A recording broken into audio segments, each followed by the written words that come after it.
ಆದ್ರೆ ಅದನ್ನ ಮಯೂರಿ ಇವತ್ತು ನೋಡ್ಬಿಟ್ಲು.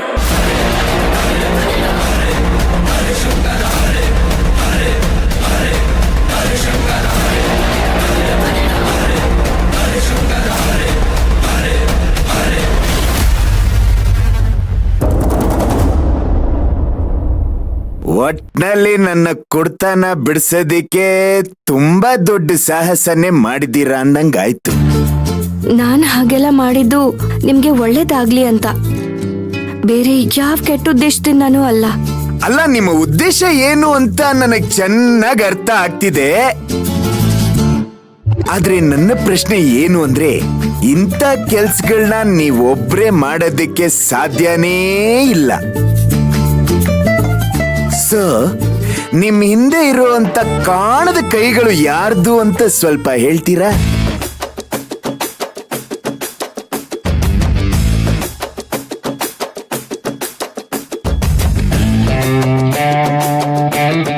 ಇಲ್ಲ ಚಿಕ್ಕ ಯಜಮಾನ್ರೆ, ಅದೆಲ್ಲ ನಿಮ್ಗೆ ಹೇಳೋದಿಕ್ಕಾಗಲ್ಲ. ರೀ, ಕಥೆನೇ ಕ್ಲೈಮ್ಯಾಕ್ಸ್ ವರ್ಗೂ ಬಂದಾಯ್ತು, ಇನ್ನೂ ಯಾರು ಅಂತ ಹೇಳ್ದೆ ಹೋದ್ರೆ ಏನ್ರಿ ಪ್ರಯೋಜನ? ಹೇಳ್ರಿ ಅದ್ಯಾರು ಅಂತ. ಚಿಕ್ಕ ಯಜಮಾನ್ರೆ, ನಾನ್ ನನ್ನ ಮನ್ಸಲ್ಲಿ ಇರೋದನ್ನೆಲ್ಲ ಹೇಳಿದ್ದೀನಿ. ಆದ್ರೆ ಇದಕ್ಕೆ ಸಹಾಯ ಮಾಡಿದವ್ರು ಯಾರು ಅಂತ ಮಾತ್ರ ನಾನ್ ಹೇಳೋದಿಲ್ಲ.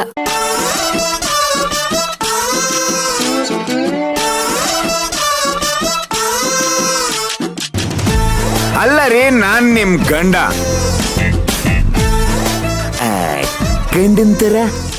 ಗಂಡನ್ ತರ ಈ ಗಂಡನ್ ತರದವ್ರ ಹತ್ರ ಈ ಎಂಟಿ ತರದವ್ರ ಮಧ್ಯದಲ್ಲಿ ಸೀಕ್ರೆಟ್ ಇರಬಾರ್ದಂತೆ. ಅದಕ್ಕೆ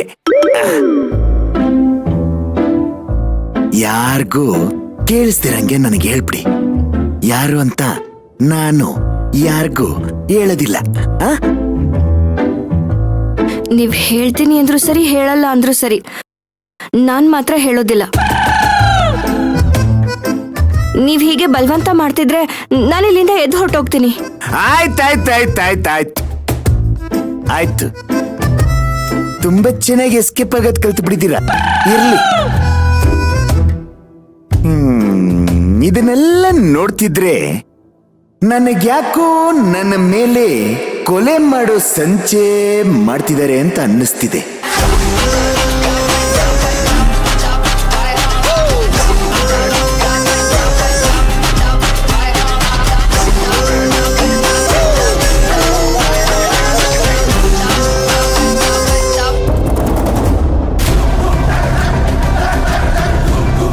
ನಿನಗೇನ್ ತಲೆ ಕೆಟ್ಟಿದ್ಯಾ? ಅದನ್ನ ಯಾರಾದ್ರೂ ಅಡಿಗೆ ಮನೆಯಲ್ಲಿ ಇಡ್ತಾರೇನೆ, ಅದ್ರ ಕೆಲ್ಸ ಆದ್ಮೇಲೆ ಬೇರೆ ಎಲ್ಲಾದ್ರೂ ಇಡಬೇಕು ತಾನೆ. ಅದನ್ನ ಇನ್ನೊಂದ್ಸರಿ ಕೊಡೋಣ ಅಂತ ಅಲ್ಲೇ ಇಟ್ಟಿದ್ದೆ. ಆದ್ರೆ ಮೊದಲನೇ ಸರಿ ಈಗಾಯ್ತಲ್ಲ, ಆ ಗಾಬ್ರಿಲಿ ಅದನ್ನ ಅಲ್ಲಿ ಇಟ್ಟಿರೋದನ್ನೇ ಮರ್ತೋಗ್ಬಿಟ್ಟಿದೆ. ಈಗ ಮಯೂರಿ ನೋಡಿದ್ಮೇಲೆನೆ ಅದಲ್ಲಿದೆ ಅಂತ ಗೊತ್ತಾಗಿದ್ದು. ಸರಿ, ಅದು ಈಗ ಅವಳ ಕೈಗೆ ಸಿಕ್ತಲ್ವಾ? ಅವಳೇನಂದ್ಲು? ನಿನ್ಮೇಲೇನು ಅನುಮಾನ ಬಂದಿಲ್ಲ ಅಲ್ವಾ? ಅನುಮಾನ ಬಂತು ಮೇಡಮ್. ಏನಿದು ಅಂತಾನೂ ಕೇಳಿದ್ಲು. ಆಗ ನಾನು ಕೆಮ್ಮಿನ ಔಷಧಿ ನನ್ ಗಂಡ ಯಾವಾಗ್ಲೂ ತಗೊಂತಾ ಇದ್ದ, ಅದಕ್ಕೆ ನಾನು ತಗೊಂಬಂದ್ ಇಟ್ಕೊಂಡಿದೀನಿ ಅಂತ ಸುಳ್ಳೇಳಿ ಹೇಗೋ ತಪ್ಪಿಸ್ಕೊಂಡೆ. ಮನೇಲಿ ತುಂಬಾ ಹುಷಾರಾಗಿರು ಅಂತ ಹೇಳ್ದೆ ಅಲ್ವಾ ನಿನ್ಗೆ? ಮೈ ಮರೆತ್ರೆ ಹೀಗೆ ಆಗೋದು. ಈಗ ಬಾಟಲ್ ಎಲ್ಲಿ? ಅದನ್ನ ಅದ್ರಲ್ಲಿರೋ ಔಷಧಿನೆಲ್ಲ ಚೆಲ್ಲಿ ಆ ಮಯೂರಿನೇ ಬೇವಿನ ಎಣ್ಣೆ ಹಾಕೊಂಡು ಇಟ್ಕೊಂಡಿದ್ದಾಳೆ. ಒಳ್ಳೇದೇ ಆಯ್ತು ಬಿಡು. ಆ ಬಾಟಲ್ ಅವಳ ಕೈಲಿರೋವರೆಗೂ ನಿನಗೆ ಯಾವ ಭಯನೂ ಇಲ್ಲ. ಹೇಗೆ ಹೇಳ್ತೀರಾ ಮೇಡಮ್? ಹೇಗೆ ಅಂದ್ರೆ, ಆ ಬಾಟಲ್ ಅಲ್ಲಿ ಈಗ ಔಷಧಿ ಇಲ್ಲ, ಅದ್ರಲ್ಲಿ ಈಗಿರೋದು ಬೇವಿನ ಎಣ್ಣೆ. ಅದನ್ನ ಮಯೂರಿ ಇಟ್ಕೊಂಡಿದ್ದಾಳೆ ಅಂದ್ಮೇಲೆ ನಿನ್ಮೇಲೆ ಯಾರಿಗೂ ಅನುಮಾನ ಬರೋದೇ ಇಲ್ವಲ್ಲ. ಆ ಬಾಟ್ಲನ್ನ ನಾನ್ ತಂದಿದ್ದು ಅಂತ ಮಯೂರಿ ಹೇಳ್ಬಿಟ್ರೆ? ಅವಳು ಹೇಳಿದ್ರೂ ತೊಂದ್ರೆ ಆಗೋದಿಲ್ಲ ರೇಣುಕಾ. ಈಗ ಆ ಬಾಟಲ್ ಇದ್ದು ಆ ಬಾಟಲ್ ಅಲ್ಲಿ ಔಷಧಿ ಇದ್ದಿದ್ರೆ ನೀನೇ ಆ ಔಷಧಿನ ಬೆರೆಸಿರೋದು ಅಂತ ಗೊತ್ತಾಗ್ತಿತ್ತು. ಈಗ ನೀನೇ ಆ ಬಾಟಲ್ ಅನ್ನ ತಂದಿರೋದು ಅಂತ ಗೊತ್ತಾದ್ರೂನು ಮಯೂರಿ ಹತ್ರ ಹೇಗ್ ಸುಳ್ಳು ಹೇಳ್ದೆ ನೋಡು, ಅದೇ ತರ ಅವ್ರ ಹತ್ರನು ಸುಳ್ಳು ಹೇಳು. ಅದನ್ನ ಅವ್ರು ನಂಬ್ಲೇಬೇಕು. ಅಂಡ್ ಟೆಸ್ಟ್ ಮಾಡೋದಕ್ಕೂ ಅವ್ರ ಹತ್ರ ಔಷಧಿ ಇಲ್ವಲ್ಲ. ನೀವ್ ಹೇಳ್ತಿರೋದ್ ಸರಿ ಇದೆ ಮೇಡಮ್. ಇವಾಗ ಸ್ವಲ್ಪ ಧೈರ್ಯ ಬಂತು. ಇದಕ್ಕೆ ಹೇಳೋದು, ಒಂದ್ ಕೆಲ್ಸ ಮಾಡ್ಬೇಕಾದ್ರೆ ಮೈಯೆಲ್ಲ ಕಣ್ಣಾಗಿರ್ಬೇಕು ಅಂತ. ನಾವು ತಪ್ಪು ಮಾಡಿದೀವಿ ಅನ್ನೋದಿಕ್ಕೆ ಒಂದು ಸಣ್ಣ ಸುಳಿವು ಕೂಡ ಬಿಡಬಾರ್ದು. ಆಗ್ಲೇ ನಾವ್ ಅಂದ್ಕೊಂಡಿದ್ದನ್ನ ಸಾಧಿಸೋದಿಕ್ಕಾಗೋದು. ನಿಜವಾಗ್ಲೂ ನೀವು ಗ್ರೇಟ್ ಮೇಡಮ್. ಎಲ್ಲೋ ಕೂತ್ಕೊಂಡು ಸಮಸ್ಯೆಗಳನ್ನ ಸೃಷ್ಟಿ ಮಾಡ್ತೀರಾ, ಹಾಗೆ ನಾನ್ ಮಾಡಿರೋ ತಪ್ಪುಗಳನ್ನ ತಿದ್ಕೊಳ್ಳೋ ಹಾಗೆ ಮಾಡ್ತೀರಾ. ನನಗೆ ನಿನ್ ಹೊಗಳಿಕೆಯಿಂದ ಏನೂ ಆಗ್ಬೇಕಾಗಿಲ್ಲ ರೇಣುಕಾ. ನಾನು ಅನ್ಕೊಂಡಿದ್ದನ್ನ ಸಾಧಿಸ್ಬೇಕು ಅಂದ್ರೆ ಇದೆಲ್ಲ ಆಗ್ಲೇಬೇಕು. ಯಾವಾಗ ತಾರಕ್ ಜೊತೆ ಜೀವನ ಮಾಡ್ತೀನಿ ಅಂತ ಕನಸು ಕಾಣ್ತಿರೋ ನನಗೆ ನಿನ್ ಕಡೆಯಿಂದ ಆ ದಾರಿನ ಕ್ಲಿಯರ್ ಮಾಡ್ಕೊಟ್ರೆ ನನ್ಗಷ್ಟೇ ಸಾಕು. ಖಂಡಿತ ಮಾಡ್ತೀನಿ ಮೇಡಮ್. ನಿಮ್ಮ ಅನ್ನ ತಿಂದಿರೋ ನಾನು ನಿಮ್ಮ ಆಸೆ ನೆರವೇರೋದಕ್ಕೆ ನಾನು ಪ್ರಾಣ ಬೇಕಾದ್ರೂ ಒತ್ತೆ ಇಟ್ಟು ಮಾಡ್ತೀನಿ. ನನಗೋಸ್ಕರ ನಿನ್ನ ಬಲಿ ಕೊಡೋದಿಕ್ಕೆ ಅಲ್ಲಿ ಕಳ್ಸಿಲ್ಲ ರೇಣುಕಾ. ಮುಂದೆ ನಾನು ತಾರಕ್ ಖುಷಿಯಾಗಿರೋದನ್ನ ನೀನ್ ನೋಡ್ಬೇಕು. ಅದಕ್ಕೋಸ್ಕರ ನೀನ್ ಬದುಕಿರ್ಬೇಕು. ನಾನ್ ಆ ಮನೆಗ್ ಬಂದ್ಮೇಲೆ ನಂದೇ ಆಡಳಿತ. ಆ ಆಡಳಿತದಲ್ಲಿ ನೀನೇ ನನ್ PA.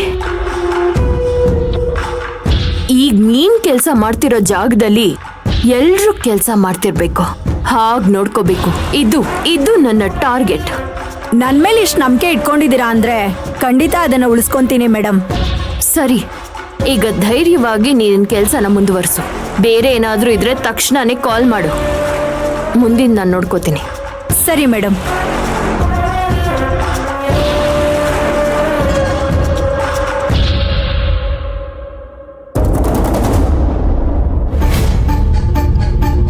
ನಿಮಗ್ ಮಾತ್ರ ಅಲ್ಲ ಚಿಕ್ಕ ಯಜಮಾನ್ರೆ, ನನ್ಗೂ ಅದೇ ಅನುಮಾನ ಇದೆ. ಆದ್ರೆ ಈ ಮನೆಯಲ್ಲಿ ನಿಮ್ಮನ್ನ ದ್ವೇಷ ಮಾಡೋರು ಯಾರಿದ್ದಾರೆ ಹೇಳಿ?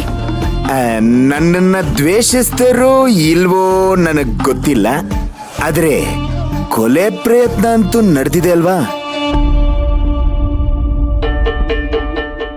ಆಮೇಲೆ ನೀವು ಒಂದ್ ಸ್ವಲ್ಪ ಫ್ಲಾಶ್ ಬ್ಯಾಕ್ ಹೋಗಿ.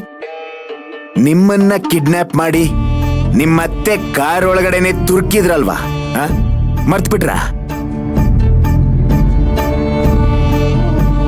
ಇದನ್ನೆಲ್ಲ ನೋಡ್ತಿದ್ರೆ ನನಗ್ಯಾಕೋ ಇದನ್ನೆಲ್ಲ ಮಾಡ್ತಿರೋದು ಒಬ್ರೇ ಪ್ರಜೆ ಅಂತ ಅನ್ನಿಸ್ತಿದೆ.